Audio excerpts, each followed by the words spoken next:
dimensions of different things that happen. And so having a historian who's really focused on that in the developing world is such a treat for me and for us, and I'm really looking forward to your talk. So help me in welcoming Chris Conz.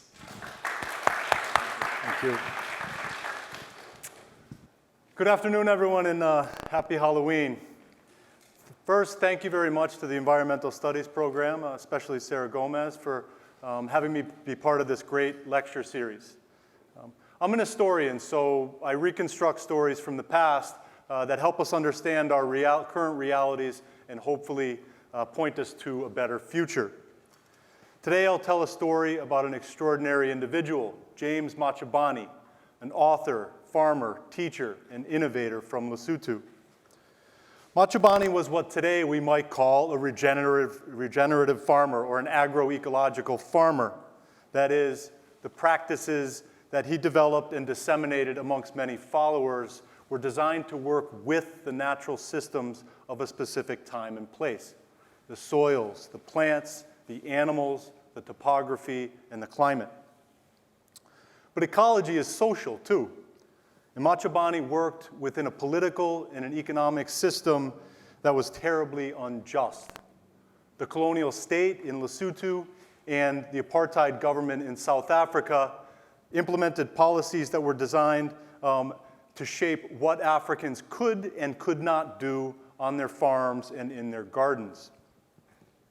In this context, Machobane's work resisted trends in agricultural systems towards that prioritize uniformity, scale, and profit, taking land as capital and often damaging natural systems beyond repair.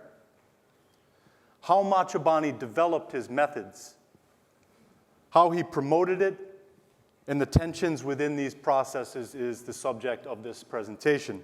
I argue that to make use of such methods, such agroecological methods, we must understand the context in which they emerge, the innovations themselves, and especially the social tensions that they confront. Now, a brief note on my broader research. I'm interested in the intersections of environmental change, agriculture, development, and knowledge systems in Southern Africa and everywhere. My current book project is called Reshaping the Land, Environmental Ideas, Policies, and Practices in Lesotho. And it's through this research that I first learned about James Machobane. My research draws on several extended research trips in South Africa and in Lesotho.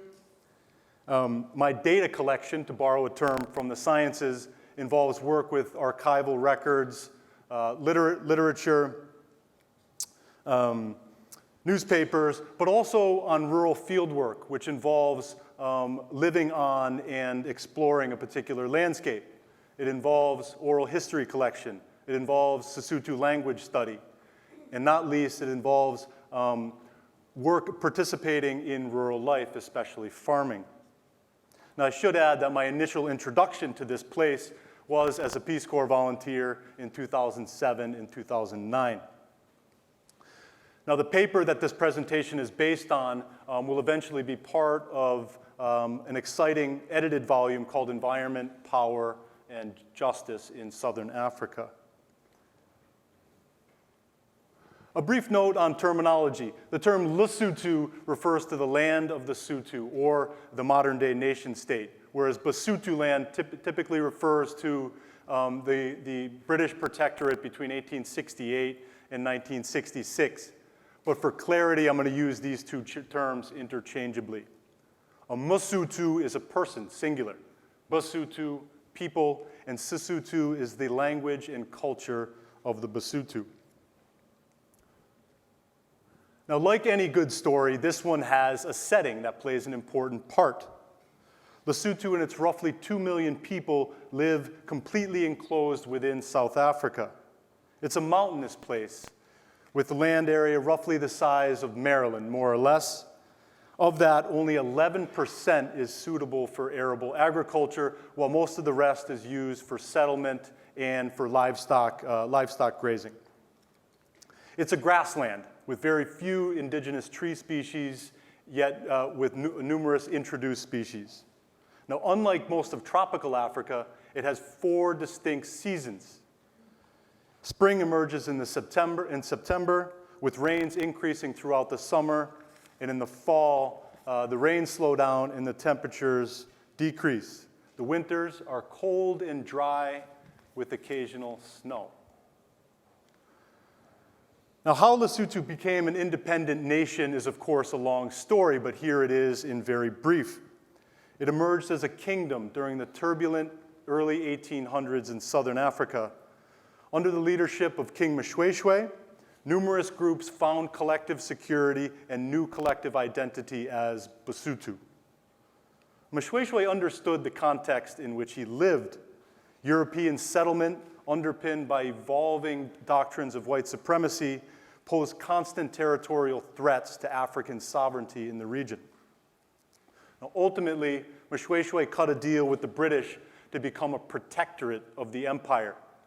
That is, Lesotho would be under colonial administration where ordinary people were governed through an existing hierarchy of chiefs. Now, in so doing, Lesotho was severed, Lesotho was severed from 2/3 of its best farmland. Here's the modern day border. At one point, the old border was all the way out here. All of this in here is very flat, very rich farmland. Today, Basotho still refer to this area, which is part of South Africa, as the conquered lands. Now, unlike most of South Africa, white settlement was prohibited within Basotho land except for some missionaries, a few traders, and colonial administrators. Basotho in the 19th century lived mostly in small villages, farming indigenous sorghum, melons, and beans, along with maize. Above all, Basotho maintained cattle, sheep, and goats in a land use system that prioritized livestock far more than it did arable agriculture. Missionaries introduced wheat, numerous vegetables and fruit trees, new breeds of livestock, and not least the ox-drawn plow. Now, it's important to note that even in the late 1900s, Basotho have been integrated into a regional and even global economy, albeit in ways that have impoverished far more than it has enriched. But even in the 1800s, to say that it was purely an agrarian society is inaccurate. From the mid-1800s, farmers produced grain to be marketed in South African urban centers. They raised wool with their sheep for export. And after diamond and gold findings in South Africa, tens of thousands, hundreds of thousands of men, and some women too, migrated in and out of South Africa, all the while maintaining rural homesteads in Lesotho. Lesotho's here. This is the main area of gold mining, and then also the major urban centers along the coast, always destinations for migrant workers coming back and forth. So this is to say that for most Basotho, even in the 1800s, agriculture involved a combination of farming and non-farming activities. Born in 1914, James Jacob Machobane grew up in the Orange Free State north of Lesotho, where his father was a sharecropper on white-owned land. It was here that James Machobane first learned about agriculture and about the racial injustices of southern Africa. In 1924, the family relocated into Lesotho. There, Machobane raised his father's livestock. He plowed with him in the autumn and harvested with him in the spring. He took an interest in food justice and gender inequality from a very early age. When he was just an early teenager, he observed destitute women coming to and fro the fields gathering wild greens. So with his father's support, what he did was he planted a garden, irrigated it from a local stream, and donated all of the produce to this group of women. So when his friends teased him and asked him, hey, how are you going to get paid for this? His response simply was, my reward is to see them eat. At age 17, Machobane began education at a Catholic mission school and later continued on at a Protestant school where he took a serious interest in literature. He ended up publishing several Sesotho language novels that provided commentary on the culture of a people, saying that a culture had to remain dynamic while at the same time retaining the best features of tradition. In 1947, his second novel, called Mpatlalatsani Yasahutlo, The Morning Star of the Vale, told the story of a magical bull and a chief's efforts to possess that bull for his own purposes. Now, this was a story that indicated his concern for common Basotho, for Basotho institutions, and not least for the corruption of chiefs. Now, Machabane's literary perspective did inform his later work, but it was his interest and concern for the most marginalized of his society, as well as the precarious social context of the 1950s that led him back to agriculture. So what exactly did food and farming look like in 1950s Lesotho? Now, three characteristics will show how the difficult situation that most Basotho confronted, how it informed the way Machobane shaped this particular farming method. Now, it must be stressed, again, that all of these characteristics were profoundly shaped by the colonial and apartheid systems, which sought to control not only the movements of Africans, but also their aspirations.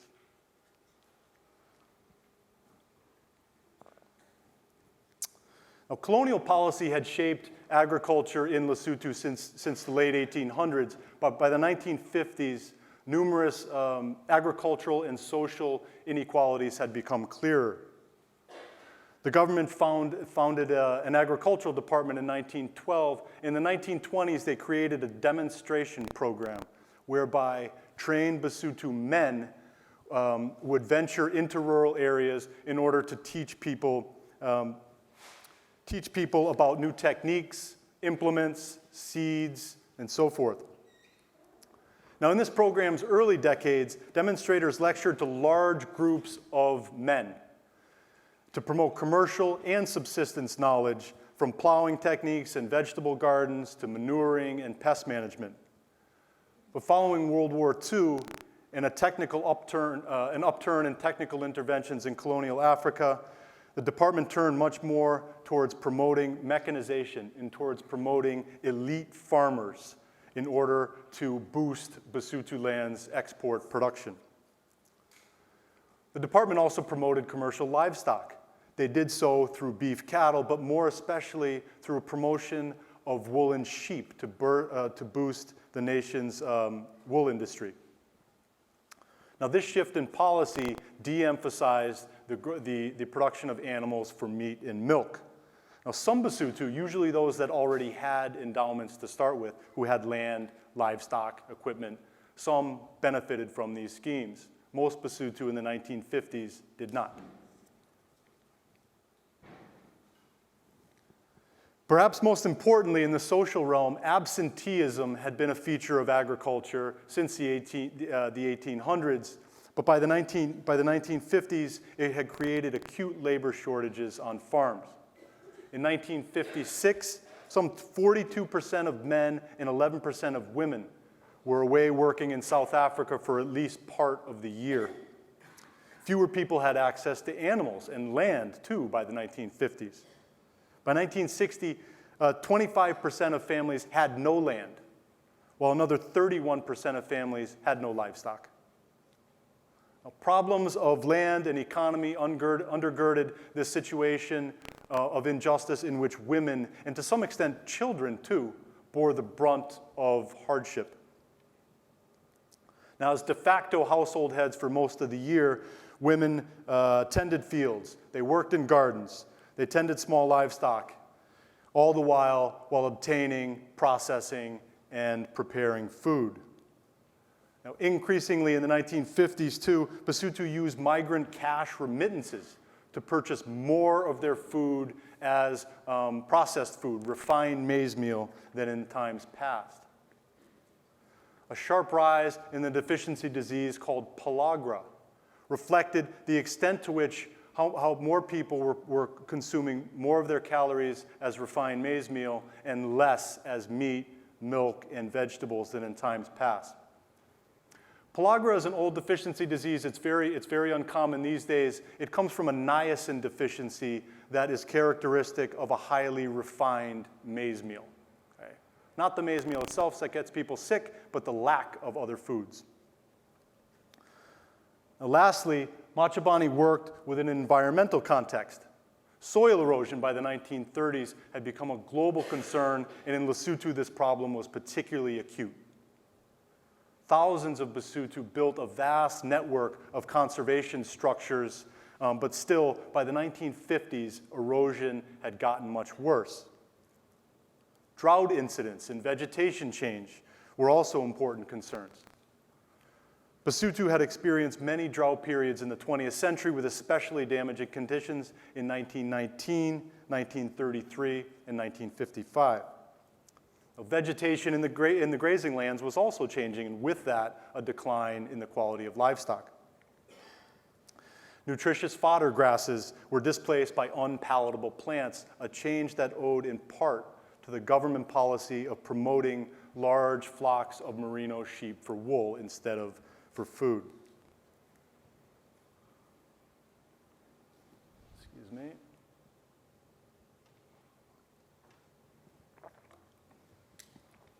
So how did people respond to these sorts of circumstances?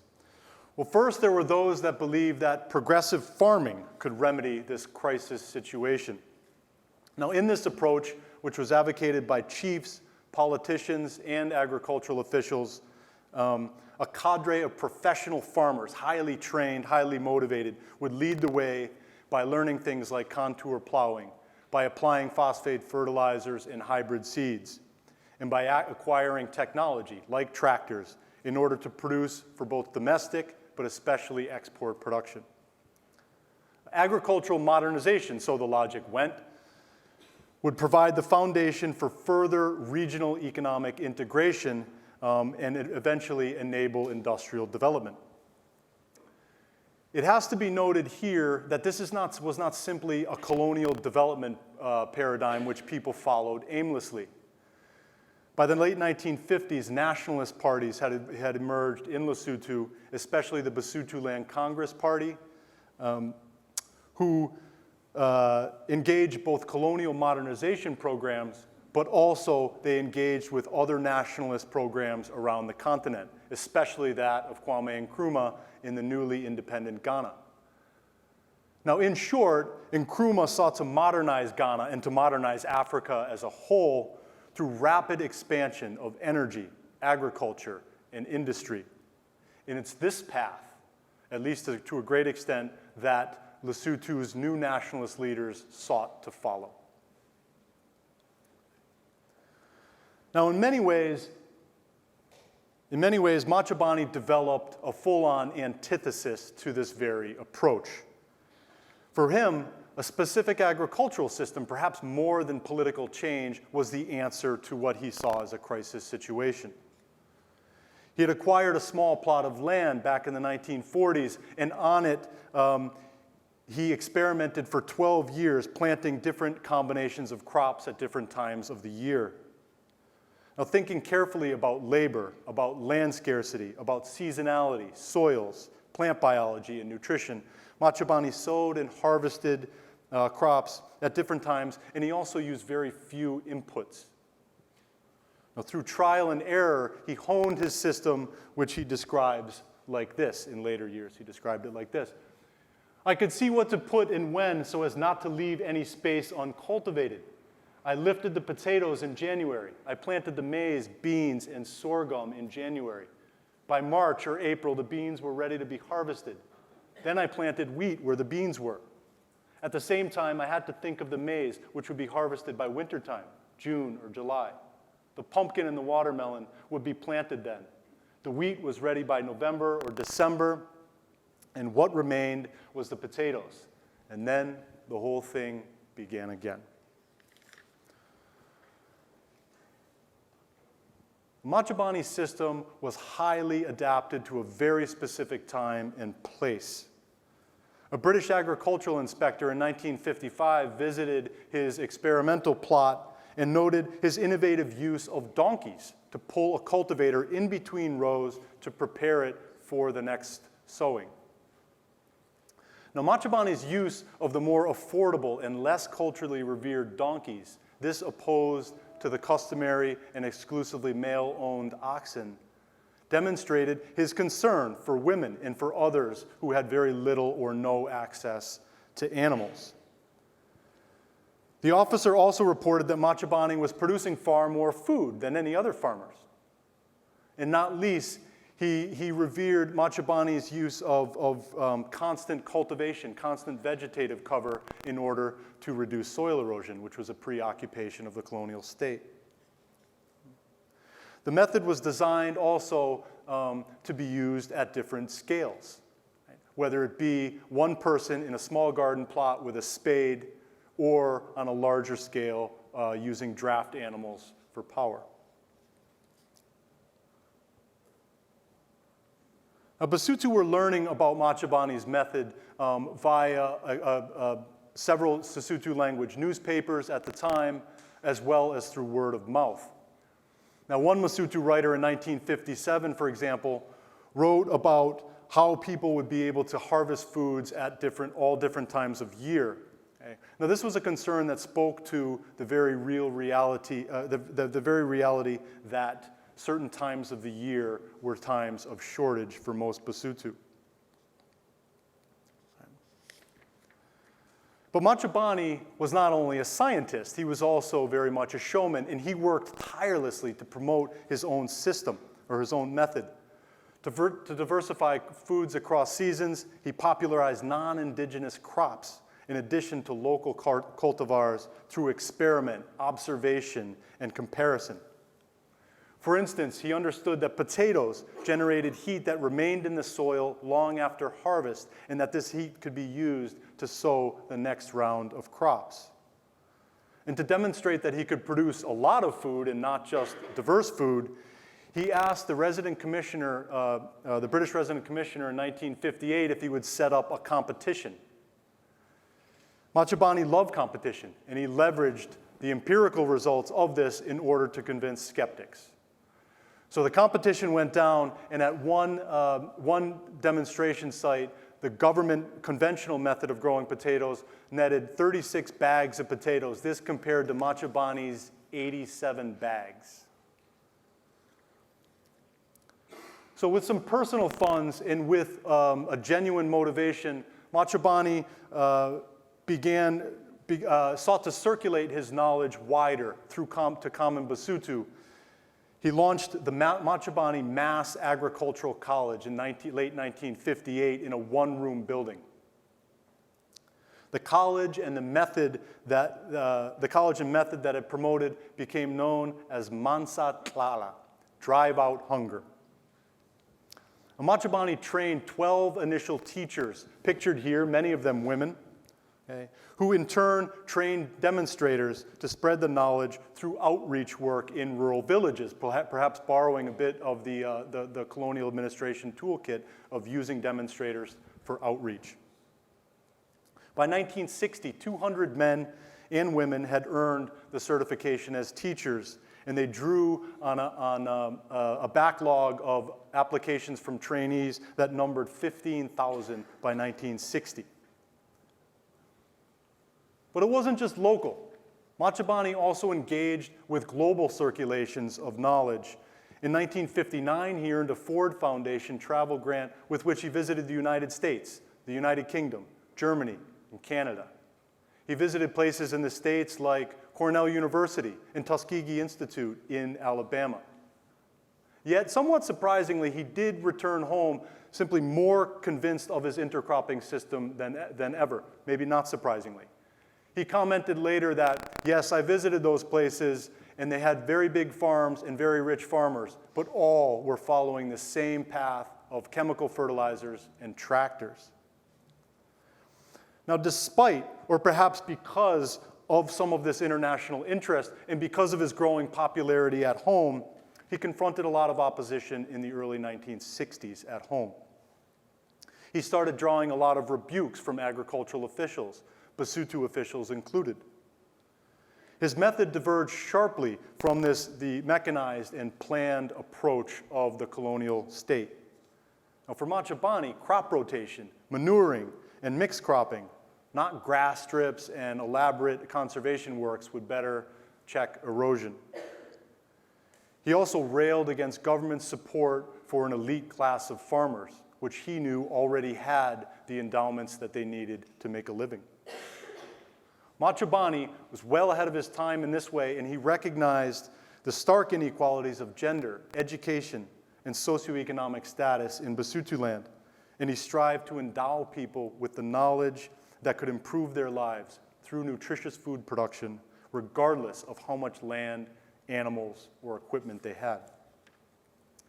But his opponents, however, thought differently. They believed that small-scale subsistence agriculture created poverty rather than presenting an opportunity to fight it. Now, from this perspective, Mansa Tlala had little place or no place in a modern nation state. In 1962, Machobane started receiving threats if he did not cease activities at the college.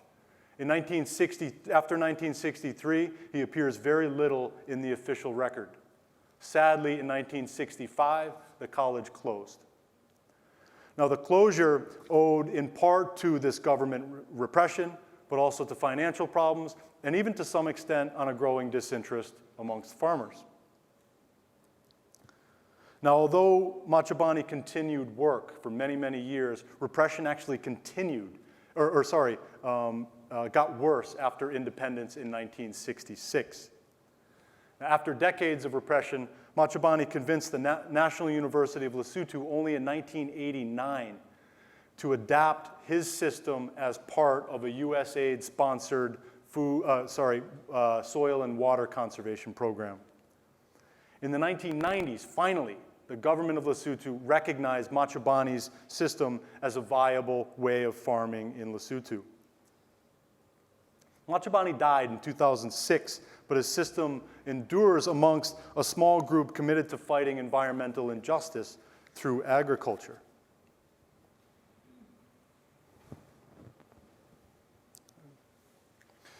Now, this story represents the very best of African innovation in farming, right? A prophet of today's agroecological or restorative movements. Now, in this particular view, Machobane's theories and practices reject all modernization and green revolution schemes, ones that rely on commercial fertilizers and seeds, expensive implements, access to credit, private land, and buoyant commodity prices. Now, as has been the case in the post-colonial context around the world, large agricultural development schemes have dominated this world since World War II.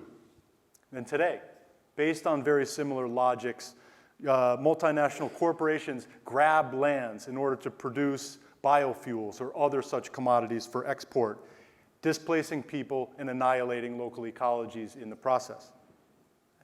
Now, proponents of schemes like this, for both practical and political reasons, try to squash people like Machobane.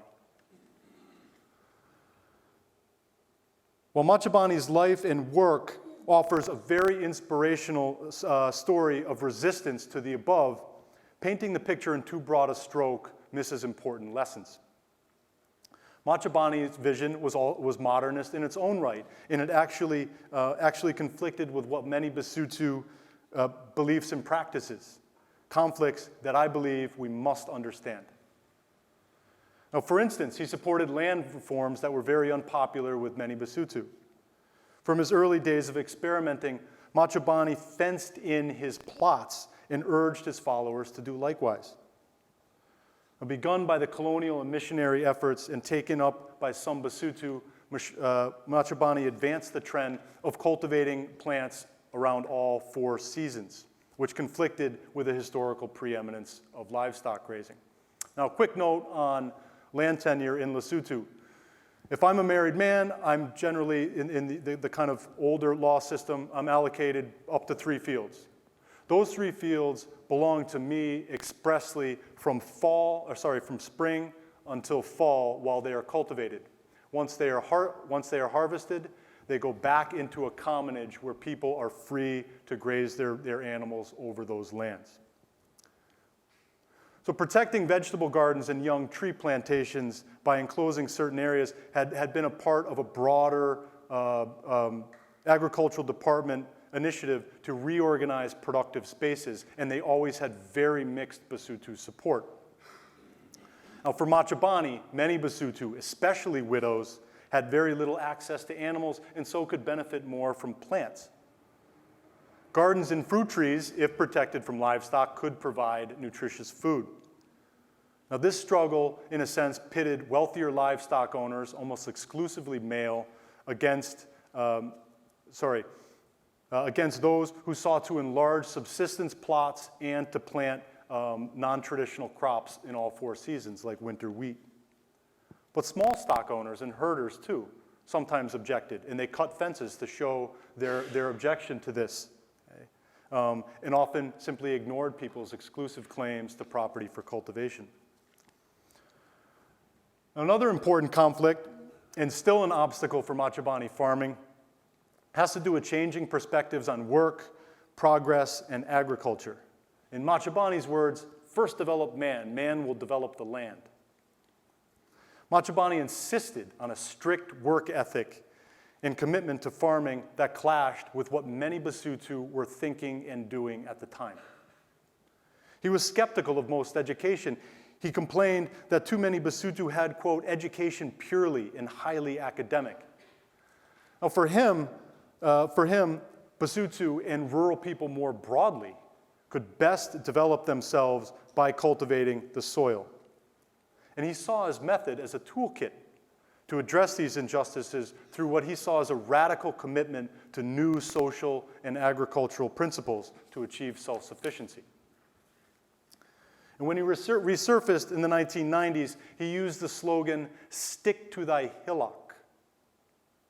He also criticized urban life, arguing that urban living was, quote, completely foreign to Basotho, and it is totally against their culture, end quote.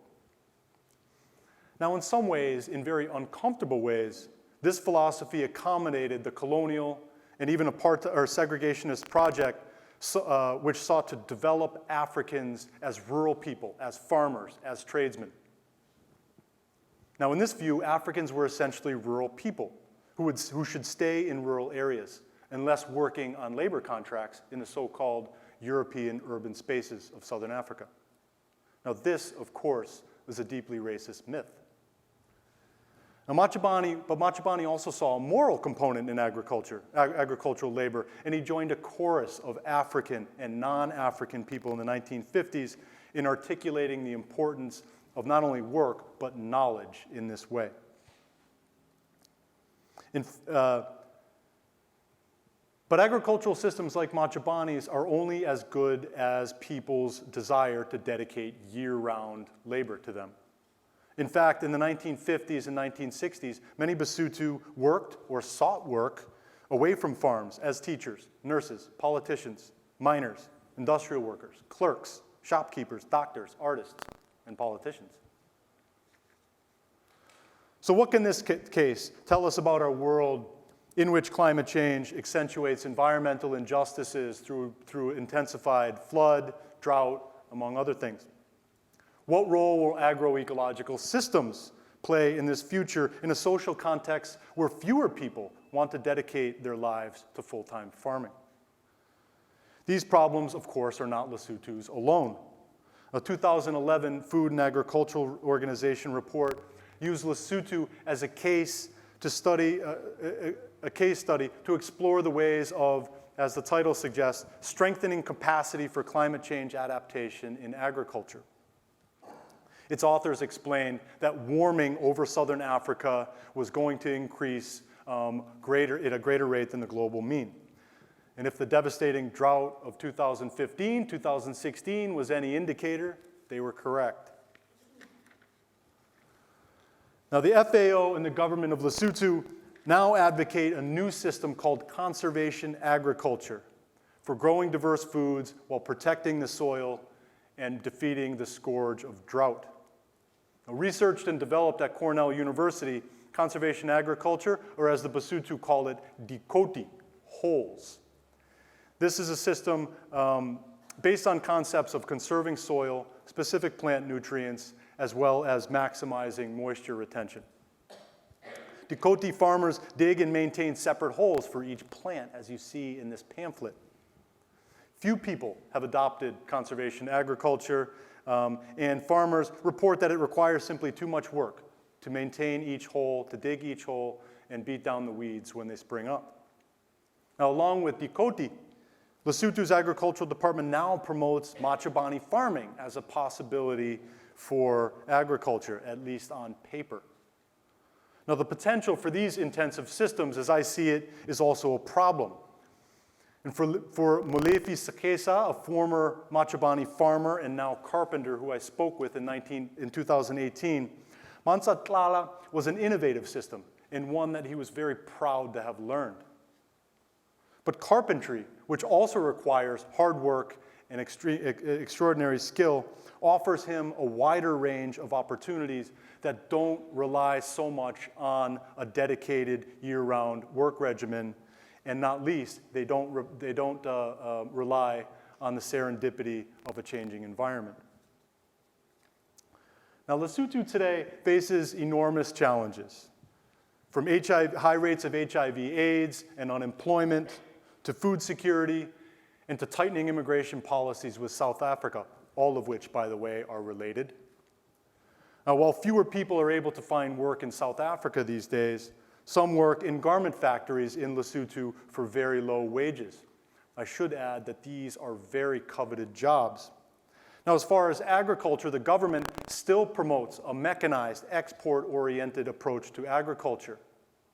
They loan out tractors, but most tractors, as I see it, and from what farmers tell me, sit idle because most farmers cannot afford to pay for their services.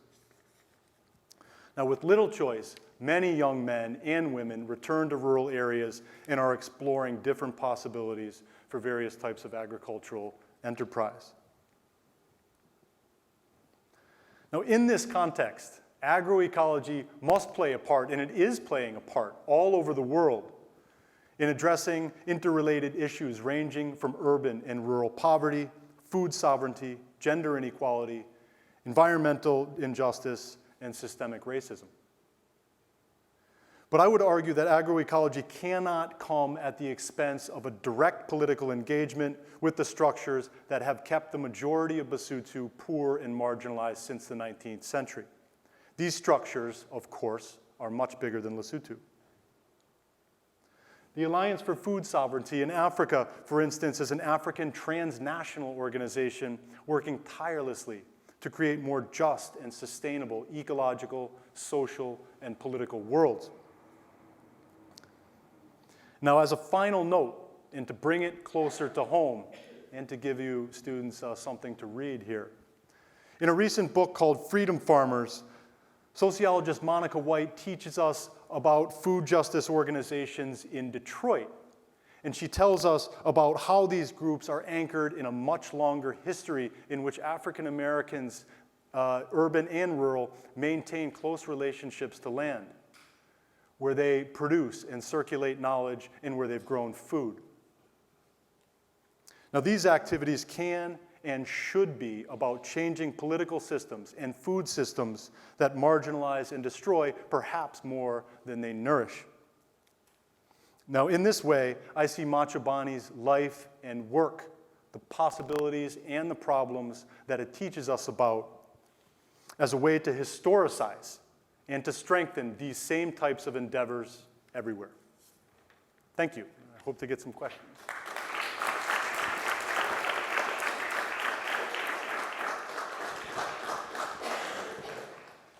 Thank you so much. And if you want to learn more about some of these topics, next semester he's teaching a course on perspectives in development in South Africa. So encourage you to take it. Open it up for questions. I have two questions. Okay, great. So the first question is, you mentioned the Peace Corps, and it seems like it transformed your life. And I've had a number of former students tell me how the Peace Corps has transformed their lives. So I just would like you to just reflect a little bit about your time in the Peace Corps and how it influenced your progression professionally.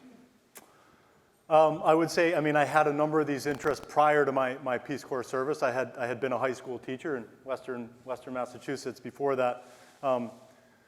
But I think I taught overseas. That was a main aim of my Peace Corps service.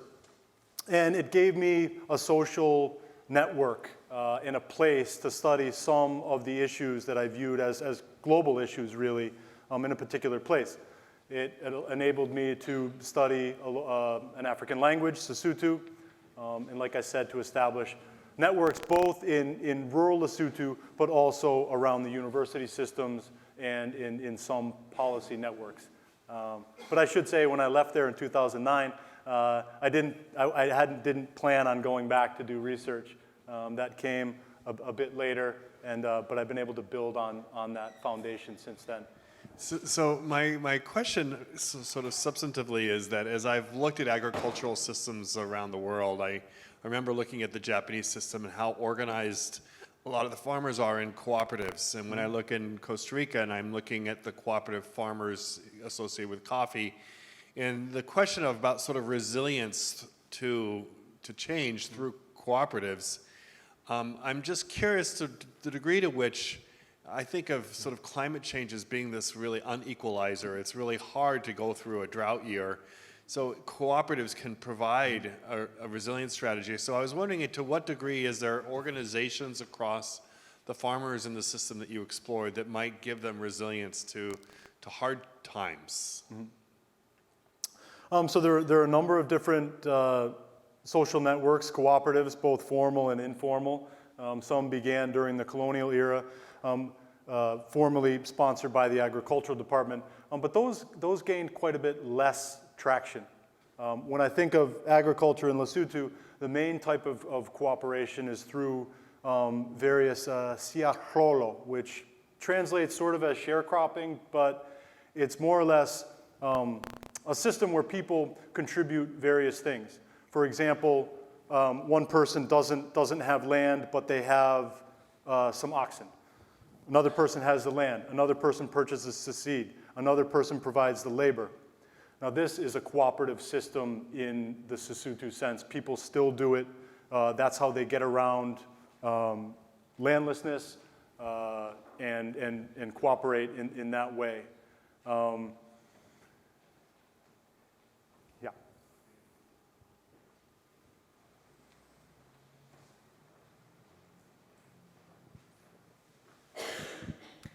So I was curious to kind of hear you talk about the way that, let's see how to put this. So there's regenerative agriculture, which is not, from my understanding, as pure a form of agriculture, and that it's still, there's pesticide use and fertilizer, but it is being more widely adopted, but at the same time sort of holding up industries like Monsanto and Syngenta. So I think I've thought about soil health as an indicator for political shifts, that if the soil is becoming more healthy, then the political system is shifting in a positive direction. But I'm curious about agroecology and the social elements as well. So kind of what other indicators are you looking for kind of on a wide scale that a system is shifting in the right direction other than soil health? I don't know if that makes sense. So it's a good question. So with soil health, right, I basically borrow on research by whatever people who are researching soil science, whatever they're writing about and talking about. I mean, I synthesize, as a historian, I synthesize some of the scientific findings and arguments that are put forth about soil health. What I would say, one of the things that shapes the way I read my documents and the way I read this system is by talking to people and understanding what some of their aspirations are, right? As a way of gauging interest in agriculture, in how people understand agriculture as a viable activity and health of their nation. And there is quite a mix. You have some people, like I said, who are interested in taking over their deceased father's fields and growing something that people haven't grown before in order to create a little bit of income while maintaining a socially and culturally fulfilling life on a rural place. On the other hand, a lot of people want nothing to do with that, right? A young woman of about 30 who I've known for about 12 years now is a great example. She wants nothing to, she grew up in a rural area, has no rightful access to fields by ownership. She has a young son with special needs. She wants nothing to do with it. If you talk to someone like that about, hey, you should really look at Matcha Bonnie's farming techniques and make a living, she's just like, you do that. I'm going to go down into Durban, buy some used clothes, sneak them over the border here, and sell them, right? And so it's conversations like those, I think, that I try and pick up in the past in my documents, but also in the present, and that's how I gauge people's orientation towards this type of endeavor. Right?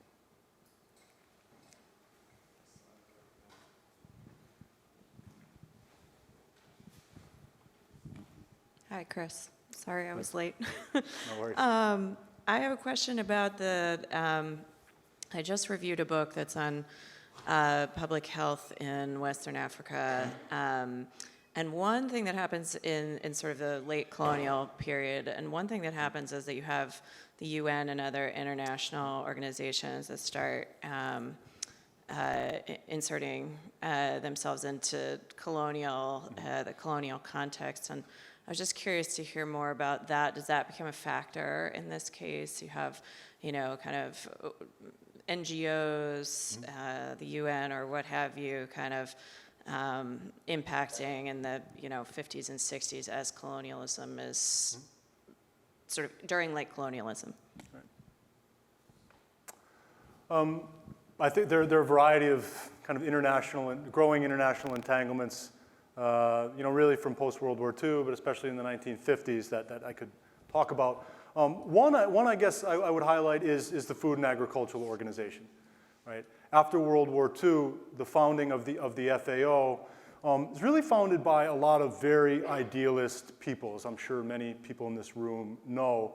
And they are producing a lot of research on the ground in places like Lesotho. For example, in 1960, there's a global agricultural census that has, that Lesotho is part of it. And through that, there are a number of experts on the ground talking about how to farm, how to grow food, how to make the food security situation better in Lesotho. But it's not just foreign experts. And I always want to make that clear. The head of the survey team for that census in Lesotho was a guy named Cliff Morigele, who was a local Lesotho guy who had gone overseas to school, worked for the FAO in Rome. And the nationalist parties in Lesotho were very engaged with the FAO. They were interested in this kind of expertise. Of course, the promises of that the architects of the FAO wanted major changes in food pricing and policy, right, fell on a lot of deaf ears with the powers that be in the United States and other large grain producers. But I think it's important to understand that at least the nationalist movement in Lesotho sought to leverage groups like the FAO. How can you help us deal with this pellagra as a nutrition problem? What can we get from this research, policy recommendations, and of course, actual changes on the ground? The actual changes on the ground were less so than the recommendations and the technical collection of data. Thank you for a wonderful talk. I really appreciate how you walked us into your process of data collection to produce this marvelous research. Thank you. And I really wanted to ask, and you also, Colin, asked a little bit about your experience in the Peace Corps, and I wanted to follow up and tell us more about your journey from teaching high school to the Peace Corps to teaching environmental history, and tell us if students are thinking about environmental history or thinking about development, because as I think about sort of students who may be interested in this material, may be thinking about careers in development in other ways, what are some of your journey and what are recommendations you would have for others? Okay. How much time do we have left? I'm an outdoor person. I love being outside. mountains, ocean, the whole works.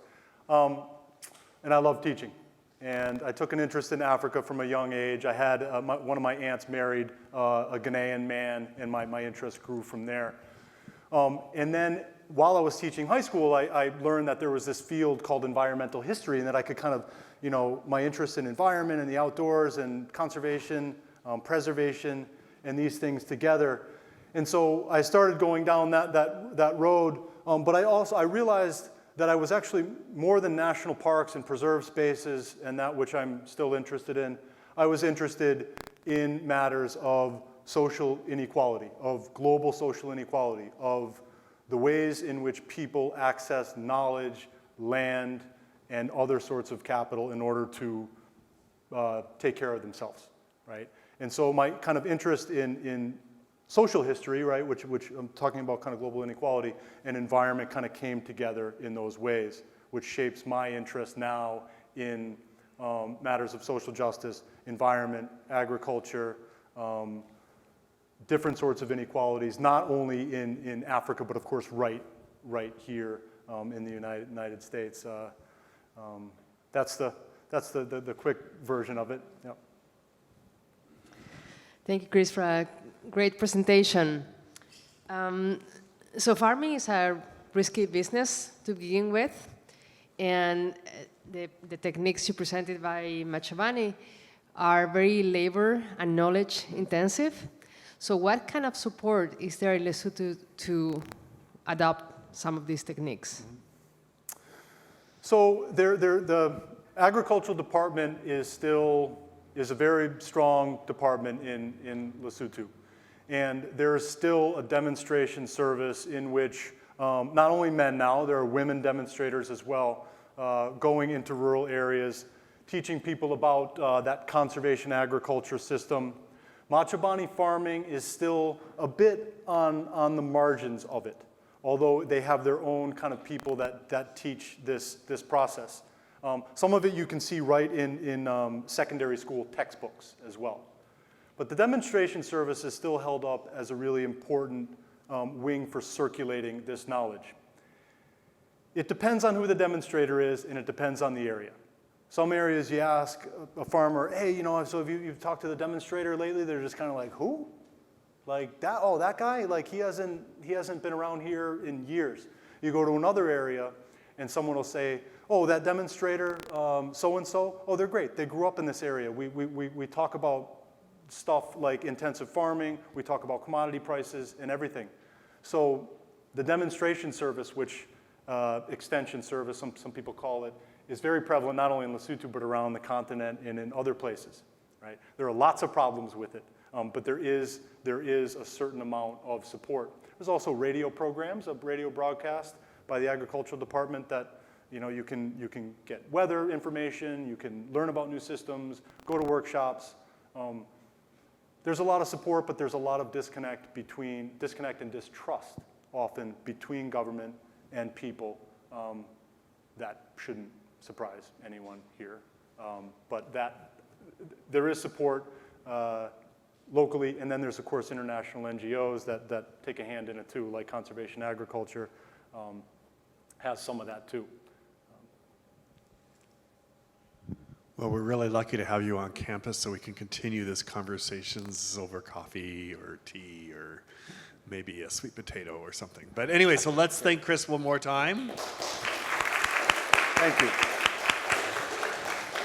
I'm sure if you are a student looking to think about ways of sort of going abroad and working, that he'd be happy to chat with you. So if you have questions about the Peace Corps, if you have questions, I just wanted to emphasize, sorry, while I have the mic, that I really want our students to get global experiences in space like this. So if I can help you find funding through the Summer Scholars, for example, that might help you go abroad and do a summer's worth of work with a project, it would be great if the program could support you in that effort. So thank you.